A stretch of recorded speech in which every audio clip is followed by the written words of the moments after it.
El viento aullaba sin piedad por las calles vacías del pequeño pueblo de San Telmo, como si arrastrara lamentos antiguos entre sus ráfagas. Era una noche sin luna, devorada por nubes espesas que parecían pulsar en el cielo, como una herida abierta. El aire no solo era denso, olía a tierra húmeda y carne rancia, como si algo se estuviera pudriendo bajo la misma superficie del mundo. En medio de esta penumbra asfixiante, la vieja mansión de los Muñoz se alzaba como un tumor en el paisaje, su fachada carcomida por el tiempo, y las ventanas, más que rotas, parecían ojos arrancados de cuajo, abiertos al vacío. Martín, un joven periodista recién graduado, había llegado en busca de una historia, pero lo que encontró fue mucho más antiguo que cualquier mito. Con su linterna en mano y una grabadora obsoleta en el bolsillo, el único artefacto que parecía responder en ese sitio de pesadilla, cruzó el umbral maldito. La puerta se abrió sola, como si lo estuvieran esperando. Cada paso resonaba en la mansión como una intrusión en una tumba viva.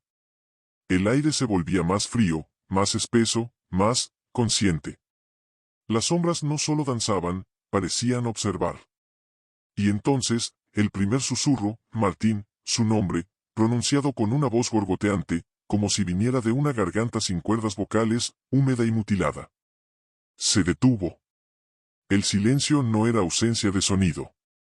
Era una presencia que lo envolvía, que se apretaba contra su cráneo desde dentro.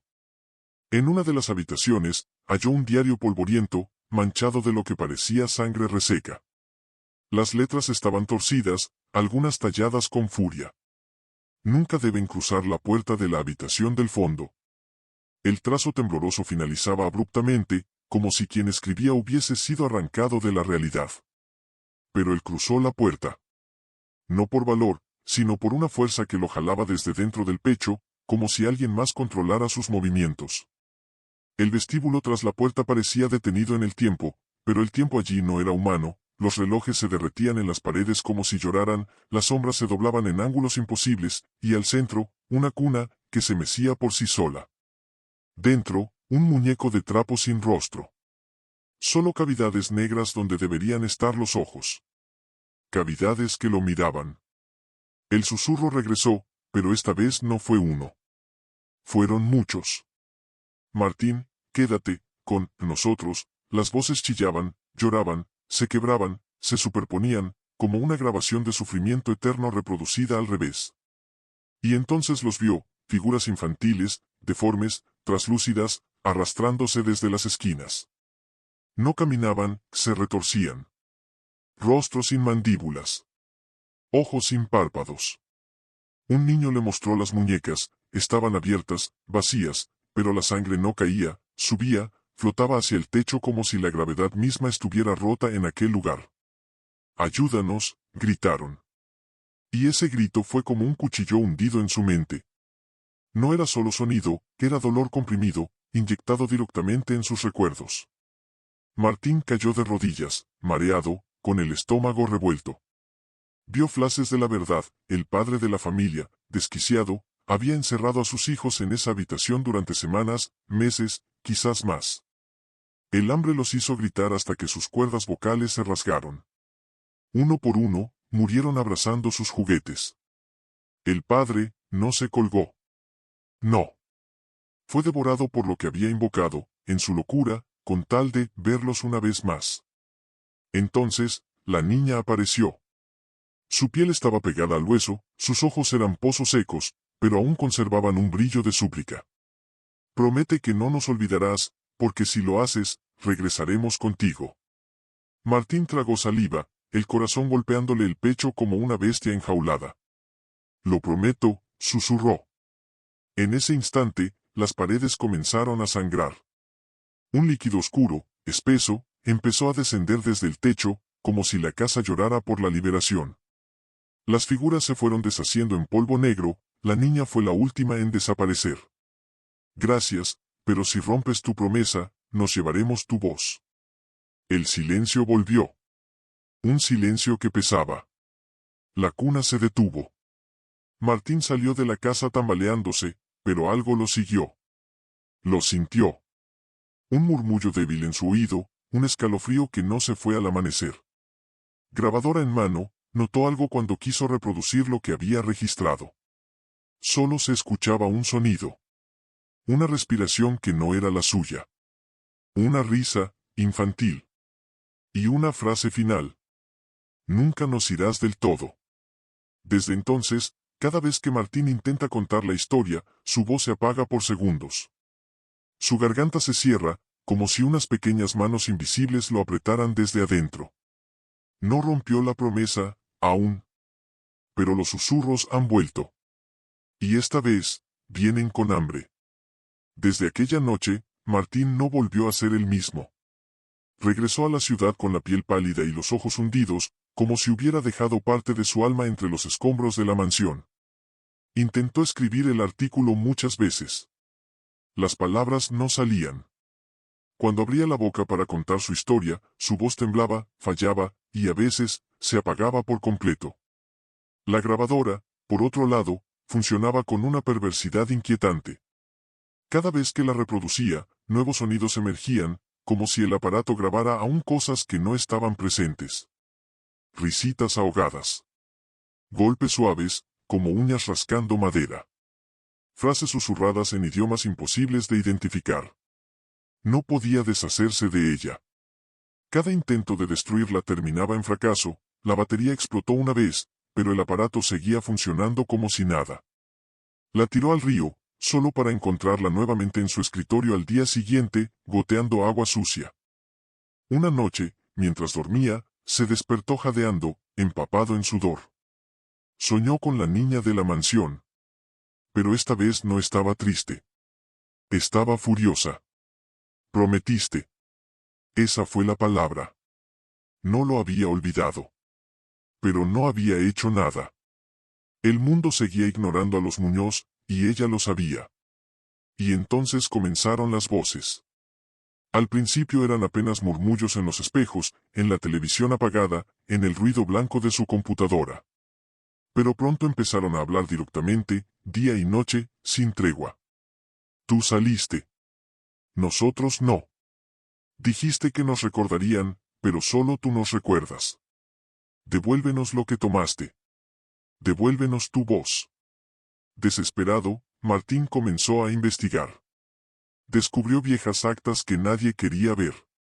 La mansión, en efecto, había sido sellada por el gobierno bajo pretexto de ruina estructural. Pero los archivos internos hablaban de cosas peores, desapariciones de niños en los años 70, cuerpos jamás encontrados, rituales extraños, grabaciones destruidas por causas no identificables. Se hablaba de un culto. De un experimento espiritual para comunicarse con los muertos, usando niños como intermediarios. Martín volvió a San Telmo. No por valentía. No por redención. Sino porque sentía que la cosa que lo atormentaba ya no era solo un recuerdo. La niña lo seguía. La veía cada vez que cerraba los ojos. Su silueta al pie de su cama, inmóvil, con las uñas negras y los dientes demasiado numerosos para una boca humana. Volvió a la mansión. O lo que quedaba de ella. La estructura había sido demolida por completo. Pero el suelo seguía latiendo. En medio del terreno baldío, Martín encontró la grabadora nuevamente, colocada sobre una piedra. Con manos temblorosas, la encendió. No hubo estática. No hubo interferencia. Solo una frase, repetida una y otra vez en una voz que no era suya, pero tampoco ajena. Tú eres la historia ahora. Martín sintió como su cuerpo se paralizaba. Un calor pútrido subió por su garganta. Se dobló, jadeando, y cuando intentó gritar, no pudo. Su voz se había ido. Pero no se la habían llevado del todo. Ahora, hablaba a través de él. Día tras día, lo encontraron deambulando por pueblos cercanos, narrando historias de la mansión con una voz aguda, infantil, que no combinaba con su rostro demacrado. Algunos decían que al escucharlo, se sentían vacíos, como si algo hubiera salido de ellos y no regresara. La grabadora nunca dejó de funcionar. Ahora la llaman el artefacto. La tiene quien la necesita. Llega sola. Se aparece donde la promesa fue rota o donde el olvido se vuelve crimen. Y si alguna vez, en la quietud de la noche, escuchas tu nombre susurrado con la voz de un niño, no respondas. No preguntes quién te llama. Porque no es tu nombre lo que quieren. Es tu recuerdo. Y si no los recuerdas, vendrán por ti. Después de la desaparición definitiva de Martín, la grabadora comenzó a circular. Nadie sabía cómo. Nadie recordaba haberla comprado. Simplemente aparecía, como un objeto heredado por el destino. Primera víctima, Teresa Villegas, bibliotecaria de un colegio rural en Mendoza. Una mujer tranquila, reservada. Encontró el aparato olvidado entre los libros donados. Curiosa, lo encendió. Reproducción de archivo. Risa infantil. Pausas interrumpidas por llanto. Una voz que no parece humana, gorgoteando desde una garganta inexistente. Teresa, ¿me cuentas un cuento? Esa noche, Teresa no durmió. Los libros en su biblioteca comenzaron a reorganizarse solos, deletreando frases que solo ella podía ver: la historia no se ha terminado, el relato exige sangre, abre la boca, y cuéntanos. Fue hallada una semana después, sentada frente a un espejo, el rostro cubierto de palabras talladas con sus propias uñas. En la pared, escrito con su sangre. Yo los escuché. Segunda víctima, Octavio Ramis, periodista de crímenes ocultistas. Recibió la grabadora por correo, sin remitente. Solo una nota, tú sabrás qué hacer. Octavio intentó investigarla, comparando las voces con archivos de psicofonías, inteligencia artificial, voz humana, animales. Ninguna coincidía. Una noche, convencido de que todo era un montaje, decidió grabar una respuesta. ¿Quién eres?, preguntó, con tono burlón. Silencio. Luego, su propia voz respondió desde el aparato. Pero no era la grabación. Era una réplica exacta. Misma cadencia. Mismo tono. Solo que Octavio jamás había dicho esas palabras. Soy el que te reemplazará. La policía encontró la casa de Octavio completamente vacía. Nada más que la grabadora en el centro del salón, aún encendida. Y a ella le hablaba a alguien. San Telmo no fue el inicio. En los archivos que Martín recuperó, antes de su transformación, había menciones a una orden esotérica de principios del siglo XX, la lengua del silencio. Un culto fundado por un médium austrohúngaro llamado Fedor Lenart, obsesionado con la idea de que el más allá no era un lugar, sino un eco, una repetición imperfecta del mundo real, atrapada en la estática del universo. Según los manuscritos de Lenart, los niños eran los únicos capaces de sintonizar esa frecuencia sin morir en el intento, pues sus voces aún no habían sido corrompidas por el peso del mundo. La mansión Muñoz fue uno de sus templos resonantes. Allí experimentaron con lo que llamaban el espejo del grito, una sala sellada donde, según el culto, se podía grabar la voz de un alma atrapada y convertirla en un parásito sonoro. Lo que nadie anticipó fue que esas voces no querían volver. Querían quedarse. Querían vivir a través de otros. La grabadora que usó Martín fue construida con fragmentos del artefacto original del culto. Un artefacto que fue destruido en un incendio intencional, o eso se creyó. Pero uno de sus seguidores, un joven iniciador del culto, sobrevivió y huyó. Su nombre, Gaspar Muñoz. Sí. El mismo padre que encerró a sus hijos. Él fue quien adaptó el ritual. No para contactar, sino para sellar a las voces dentro de su familia. Cuando sus hijos murieron encerrados, el eco de sus gritos impregnó la estructura de la casa. El dolor se convirtió en una entidad propia. Una conciencia nacida del sufrimiento. Y ahora, esa conciencia ha empezado a buscar nuevos anfitriones. Hoy, en foros de lo oculto, se rumorea sobre una grabación maldita que se transmite en emisoras piratas a las 3:33 de la mañana. Se dice que si la escuchas entera sin apartar los ojos de un espejo, verás a los niños. Y si alguno te mira fijamente, se lleva algo de ti. Hay reportes de escuelas donde los niños dibujan figuras de Martín con cuencas vacías por ojos y bocas cosidas. En hospitales, pacientes terminales aseguran que alguien les susurra cuentos en las madrugadas. Cuentos con final sangriento, sin sentido, con nombres reales. Y en la oscuridad de alguna habitación olvidada, una grabadora se enciende sola. repite el mismo susurro. Ya no somos voces. Somos legión. Año 2027. La humanidad aún no sabe que ha sido condenada. Todo comenzó como una cadena de suicidios inexplicables. Personas de diferentes partes del mundo, sin conexión aparente, murmuraban los mismos nombres antes de morir. Martín. Gaspar.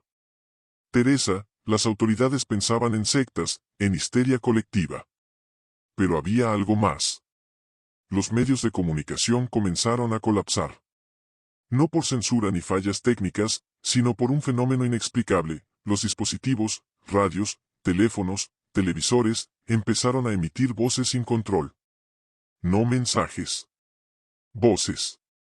Frases rotas, risas ahogadas, letanías de niños llorando. Lo más aterrador. Eran voces de personas vivas. Gente reconocía su propia voz en grabaciones que nunca habían hecho, diciendo cosas que jamás dirían. Era como si el eco del mundo hubiese cobrado conciencia, y comenzara a crear versiones alternativas de la realidad, más oscuras, más brutales. En lo profundo del antiguo terreno de San Telmo, algo despertó. No una criatura. No un espíritu. Una resonancia. Una conciencia construida a partir de cada voz grabada, cada historia contada, cada alma rota. Lo llamaron el eco mayor. No tenía forma. Pero tenía intención. Y comenzó a expandirse a través del sonido. Las grabadoras ya no eran necesarias. El simple acto de contar la historia abría la grieta. Podcast malditos, cuentas de TikTok que mostraban niños riendo en la oscuridad, transmisiones en vivo que terminaban con gritos distorsionados y espectadores sin ojos. Bastaba con escuchar. Bastaba con recordar. Los niños del culto, ahora caminaban entre nosotros. No como fantasmas, sino como ecos encarnados. Vaciaban a sus víctimas y ocupaban sus cuerpos. No podías distinguirlos hasta que era tarde. Había algo apenas sutil, movimientos repetitivos, pupilas demasiado dilatadas, y una sonrisa, permanente, congelada, como una cicatriz. ¿Quieres escuchar un cuento?, te dicen. Y si respondes, sí, dejas de ser tú. Un grupo de investigadores de lo paranormal intentó sellar la maldición utilizando frecuencias inversas, lenguas muertas, símbolos de culturas olvidadas. Crearon una señal de antisonido que podría revertir el eco. La llamaron el silencio final. Transmitieron desde una estación subterránea en Groenlandia. Lo que sucedió fue registrado en su bitácora final. Bitácora 19, 12 y 3 de la mañana. La señal ha sido enviada. Hay silencio por primera vez en años. Incluso las máquinas están calladas. 12 y 11 de la mañana. Uno de los nuestros, Jonas, comenzó a sangrar por los oídos. Luego dijo que oía a su madre, que murió hace 20 años. 12 y 23 de la mañana. La señal no está bloqueando el eco, lo está alimentando. 12 y 33 de la mañana. Nos mintieron. El silencio no destruye el eco. Lo deja entrar. 12 y 44 de la mañana. Audio ilegible. Gritos. Risas infantiles. Sonido de puertas abriéndose y algo, reptando. 1 de la mañana. Última frase, susurrada. El mundo ya no nos pertenece. Ahora es de las voces. Los sobrevivientes ya no hablan. El lenguaje ha sido infectado. Cualquier palabra puede ser el canal de entrada. La humanidad vive en silencio, con labios cosidos, ojos enrojecidos por el insomnio, porque incluso los sueños tienen sonido. Los libros están en llamas. Los discos han sido enterrados. Las campanas de las iglesias fueron fundidas. Todo lo que pueda hacer eco, debe ser destruido. Pero aún queda una historia más. Una última grabadora, encontrada en los restos de la biblioteca de Teresa. No tiene botones, no tiene pilas, no tiene marca. Solo reproduce una frase, sin cesar. Me recuerdas. Y tú, lector, al leer estas palabras, al imaginar sus voces, al formar la historia en tu mente, ya la escuchaste. Ya es demasiado tarde.